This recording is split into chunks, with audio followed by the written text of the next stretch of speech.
জানে রে পাড়ার দাদা বড়দি, ওরা তিনজন ভীষণ জনদরদি। ঘরের খেয়ে পরের কথা ভাবে রোজ, কে আছে বেকায়দায় নিচ্ছে তারই খোঁজ। তবুও সবাই ওদের ডাকে,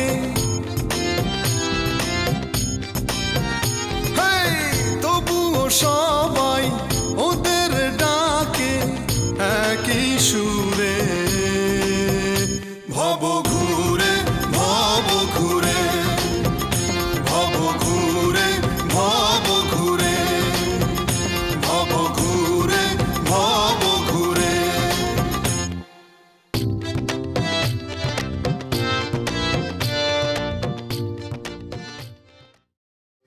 পল্টু, পল্টু, বাজান তুই আমার তারপর তুই কনে গেছিস?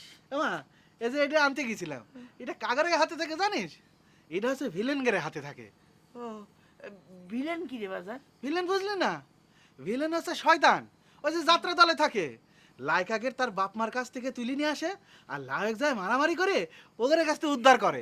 ও এবার বুঝতে পারিছি, ভিলেন হলো ওই বদ লোক। হ্যাঁ, আমি সেই ভিলেন। আমার নাম হচ্ছে গব্বর সিং। না রে বাজান, তুই ভিলেন হতে যাবি কেন? আমার চেহারা তো ভিলেনের মতো, তাই। এই কিরা কয়েছে রে তোর চেহারা ভিলেনের মতো? না, কেউ কয় নাই। ওই ভিলেন কেউ হতে চায় না তো মা, ওই সেই জন্যই আমি ভিলেনের পাটটা নিছি। আসলে আমি তো সত্যি সত্যি ভিলেন না, ওই সিনেমায় একটু ভিলেনের অভিনয় করতে যাচ্ছি, বুঝতে পারছিস?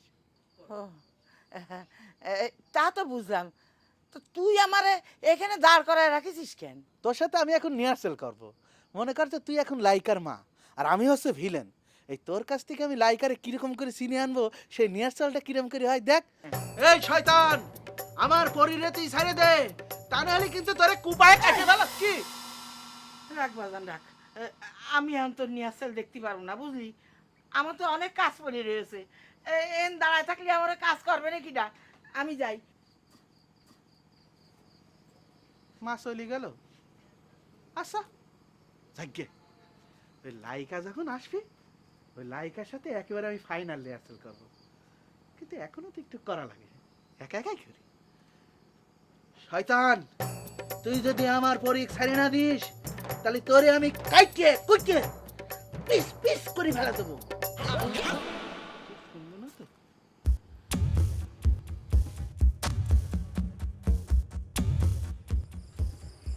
গেল ভাইজান, রে ভাইজান, ভাই চলে গেল নাকি? মনে হয় চলেই গেছে। আমাদের কথাগুলো তো আবার শুনে ফেললো না। শুনলে শুনুক, নিজের ইচ্ছা যে চলে গেছে এতেই শান্তি।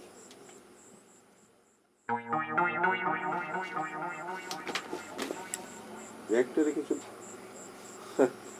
শিল্পী মানুষ তো মন ভুলা, হয়তো মনের ভুলে ব্যাগটা রেখে চলে গেছে। কখনো যদি আসে তাহলে ব্যাগটা নিয়ে যাবে। শান্তি পাওয়া গেল আজকে, শান্তিতে একটু ঘুমানো যাবে।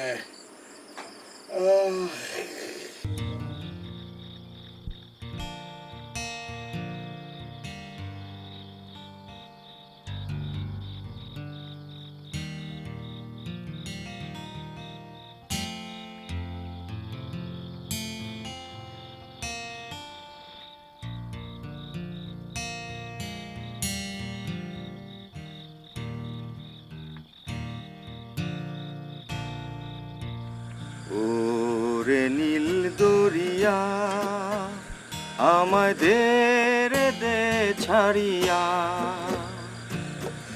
বন্দি হইয়া মনোয়া পাখি হায়রে কান্দে রইয়া রইয়া।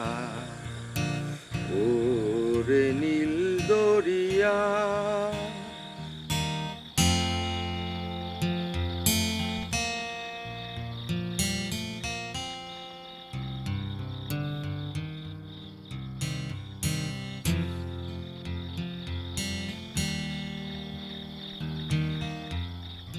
কাছের মানুষ দূরে থুইয়া মরি আমি ধর পরাইয়া রে, দারুণ জ্বালা দিবা নিশি, দারুণ জ্বালা দিবা নিশি, অন্তরে অন্তরে আমার মনের মানুষ পইরা রইছে হায়রে সারেং বাড়ির ঘরে, ওরে নীল দরিয়া।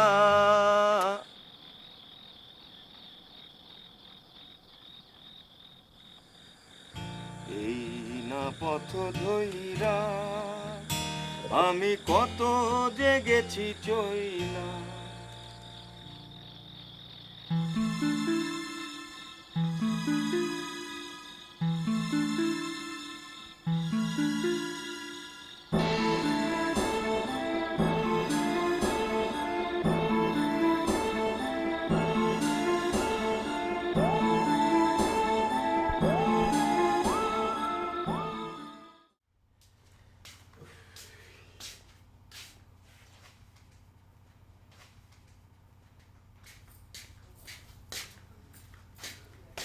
আচ্ছা, তুমি এখন মেয়ে ভাইয়ের সাথে কথা বললে না? বললাম তো কি কথা বললে? মেয়ে সাথে তো কথাই হলো, এত কথা শুনলে পরে কি হয়? আমি তো সব কথা শুনতে চাচ্ছি না, আমি খালি বলতেছি কি যে ওই যে দোকান ভাড়াটার কথা মেয়ে ভাই বলিছে না। না, দোকান ভাড়া নিয়ে কোনো কথাই নেই তো। আমি ঠিকই জানতাম তুমি কখনো এ কথা তুলবাও না, এ কথা বলবাও না। তোমার কি মাথা খারাপ হয়েছে? দোকান ভাড়া তুলে আমি সব টাকা মিয়ার ভাইয়ের হাতে দিয়েছি। আমি মিয়া ভাইয়ের কাছে কোনোদিন ওসব কথা বলতে পারবো না। ঠিক আছে, ঠিক আছে, তোমার ক্ষতি হবে না, আমার ব্যবস্থা আমি নিজেই করে নিব। তুমি আবার কি ব্যবস্থা নিবা? তা এখন আমি তোমাকে বলতে যাবো কিসের জন্য? তোমাকে বলে কোনো লাভ নেই। আমার নিজেই মেয়ে ভাইয়ের পেটের মধ্যে সর্ষে দানা হয় ঢুকতে হবে,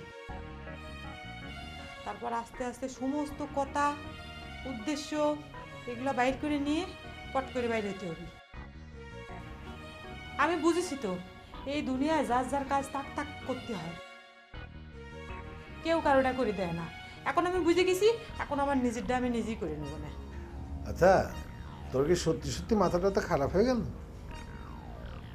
চুপ করে থাকো, আমার মাথা খারাপ না ভালো সেটা এখন তোমাকে দেখা লাগবে না। রাত মেলা হয়েছে, শুয়ে নাও। আর শোনো, নাকটা একটু বন্ধ করে রাখা। তোমার নাক ডাকার জন্য আমি রাত্রের বেলা ঘুম আসতে পারিনি, সেদিক তো তোমার কোনো খেয়াল নেই। নিজে নাক ডেকে ডেকে বস করে ঘুমাও, আর সারাদিন আমার যেমনই কাটে না। আমার ঘুমাতে আরো 2 ঘন্টা দেরি আছে, তুমি ঘুমিয়ে নাও আগে।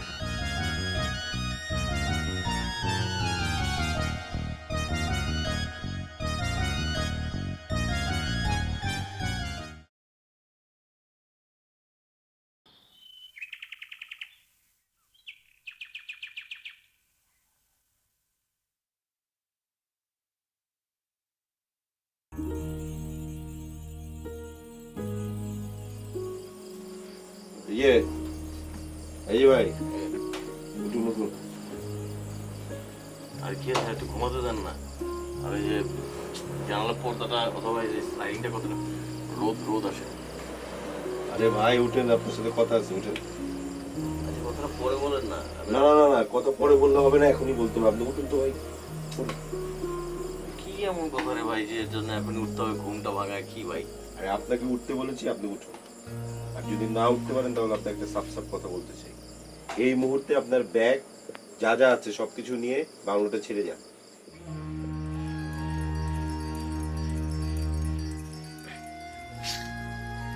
চলে যাব?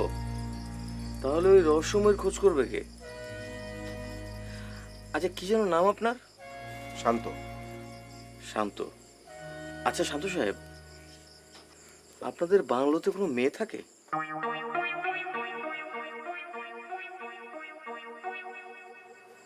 না। তাহলে কে সেই রহস্যময় নারী? যাই হোক, বাদ দেন, আমি ওকে খুঁজে বের করবই। আচ্ছা, কে কাকে খুঁজে বের করবে? হ্যাঁ, ও আপনি বুঝবেন না। শুনুন, আমি বুঝতেও চাই না, শুধু দয়া করে আপনি এখান থেকে চলে যান। চলে যাব? না না না, এই মুহূর্তে এখান থেকে আমি কোথাও যাচ্ছি না। তাছাড়া গতকালকে না আপনি বললেন আমার লেখা গান আপনি গাইবেন। আমি যদি চলেই যাই তাহলে গান গাইবেন কি করে? শোনেন, আমি গান টান গাইবো না, আমি জান বাঁচাতে চাই। জীবনটা হচ্ছে সবার আগে, বুঝতে পেরেছেন? আর শুনুন, আপনি এখানে থাকলে আমার অসুবিধা হবে, আপনারও অসুবিধা হবে। আপনি এখানে থাকতে পারবেন না ভাই, আপনি চলে যান তো। না না, থাকতে পারবো, আমার কোনো অসুবিধা হবে না। আর আপনারও যেন কোনো অসুবিধা না হয় সেদিকে আমি লক্ষ্য রাখবো। আপনি কোনো চিন্তা করবেন না, আমি থাকতে পারবো, আপনারও কোনো অসুবিধা হবে না, ঠিক আছে? মানে আপনি থাকবেনই? হ্যাঁ, কি ঝামেলা যে বললাম। এক্সকিউজ মি, পর্দাটা দিয়ে দেবেন ভাই। জানলায় পর্দা নাই, দেখেন, চোখটা খুলে দেখেন।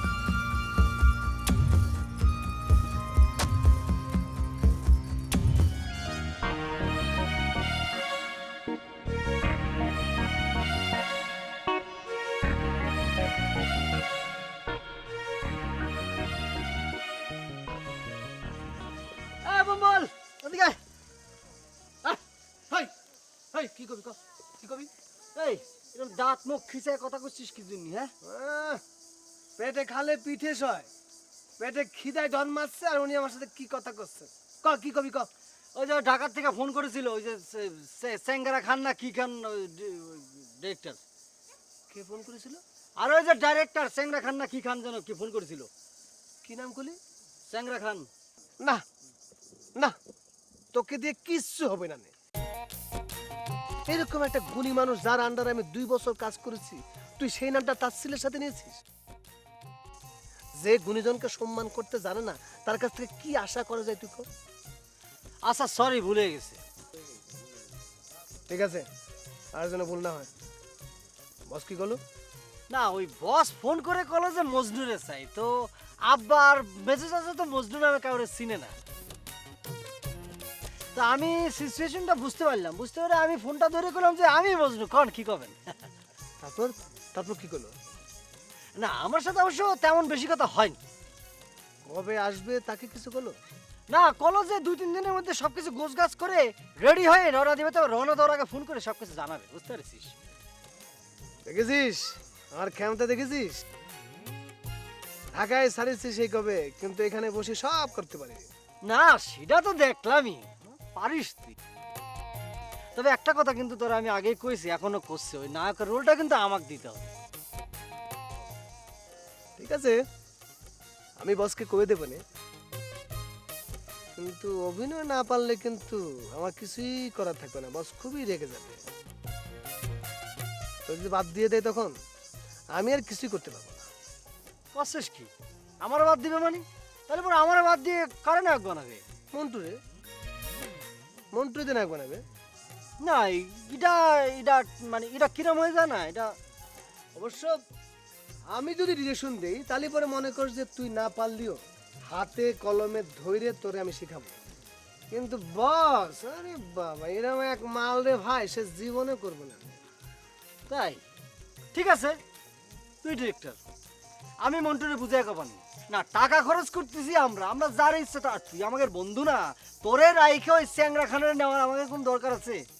আমার কথা তো সেটাই, টাকা খরচ করবি তোরা, তো তাকে কিসের জন্য? আমি কি তার থেকে কোনো অংশে কম নাকি? সেটাই, 2 বছর আমি করেছি কাজ, আর যে টেলিভিশনে পর্দায় তার নাম গেছে, এখন সে আসবে, বসে থাকবে, আমি কাজ করব, পর্দায় আমারই নাম দেবে, চুল আরেকবার ছাড়াবে। হ্যাঁ ঠিক আছে, ঠিক হবে না? হবে না, আমি থাকলে তো সব হবে।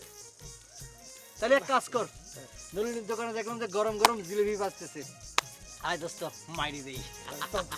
ঘটনা হচ্ছে জিলাপি আমার কিন্তু নায়ক বানা, হাইটে কিন্তু খুব ফাইনাল।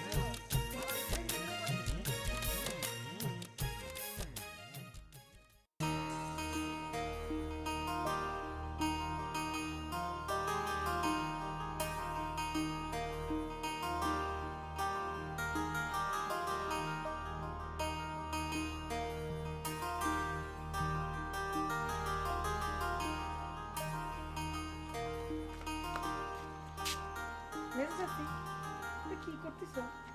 আমি কি করতেছি তুমি দেখতে পাচ্ছ না? তা তো পাচ্ছি। তা তোমার এই রাখালগিরি শেষ হলে জায়গাটা একটু পরিষ্কার করে রাখবা। এ তুমি কি ধরনের কথা বলতেছো ঝর্ণা? আমি এই জায়গা পরিষ্কার করব তার মানে কি? আমি কি এই বাড়ির কাজের লোক নাকি যে আমি জায়গা পরিষ্কার করতে যাব? একটু কাজ করলে যদি কেউ কাজের লোক হয়ে যায় তাহলে তুমি তাই। কিরম মুখের হাসপদ্দা, তুমি আমার কাজের মানুষ করছো তার মানে?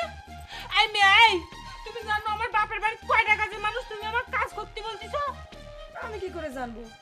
তোমার বাপের বাড়ি কি আমি কোনোদিন গেছি? জানি যদি না জানো তাহলে কান খুলে শুনে রাখো। আমার বাপের বাড়িতে 11 জন কাজের মানুষ, আর তাকে মধ্যে 3 জন খালি আমারই দেখাশোনা করতো। ও মা, তাই নাকি? তা সেখান থেকে একজন মানুষ হাতে করে নিয়ে আসলেও তো তোমার কষ্ট করে সব নোংরা পরিষ্কার করতে হতো না। আনিনি তাই বলি কি আমার এই জায়গা পরিষ্কার করতে বয়া গেছে নাকি যে আমার জায়গা পরিষ্কার করতে করছো? নোংরা যখন করিছো পরিষ্কার তো তোমারই করতে হবে মেজো চাচি। আর তুমিই না বললে তোমার বাপের বাড়িতে 11 জন কাজের লোক। তা এত কাজের লোক থাকতে তুমি কি ছাগল চড়িয়ে বেড়াতে? তুমি কিন্তু আমাকে অপমান করতে চাও ঝর্ণা, তুমি বুঝতে পারতেছো সেটা? আমি যদি এই কথা মিয়া ভাইয়ের কাছে না বলিছি তা আমার নাম নেই। আব্বার ভয় দেখাচ্ছ? তোমার দৌড় তো ওই পর্যন্তই, সেটা আমি জানি। ঠিক আছে, বিচার দিতে চাও দেও,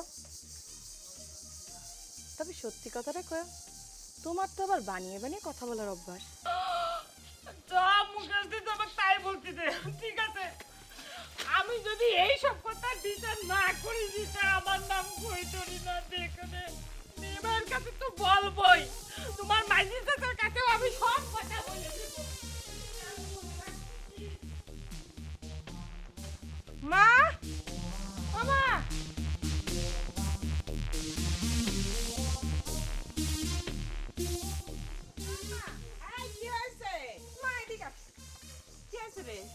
মা, দেখলে মেজো চাচির কাণ্ডটা দেখলে? কি করেছে সে?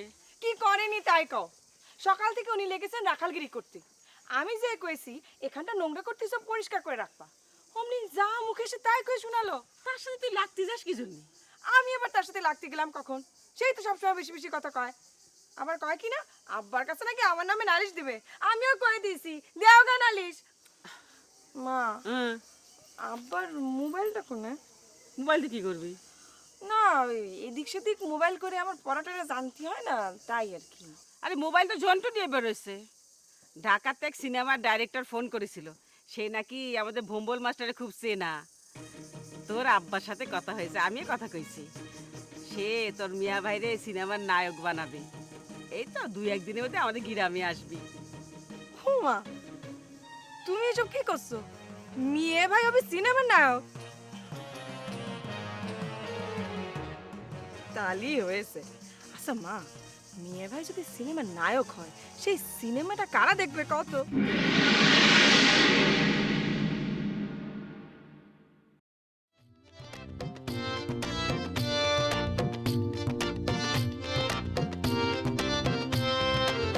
দেখলে সুন্দরীর হাসির ঝিলিক, ওদের মনে ধাক ধাক মারে চিলিক। বুক ফাটে তো মুখ ফোটে না, ভাগ্যে ওদের তবু প্রেম জোটে না। হৃদয়টা তখন দাউ দাউ আগুনে, হৃদয়টা তখন দাউ দাউ আগুনে যায় রে পুড়ে। ভব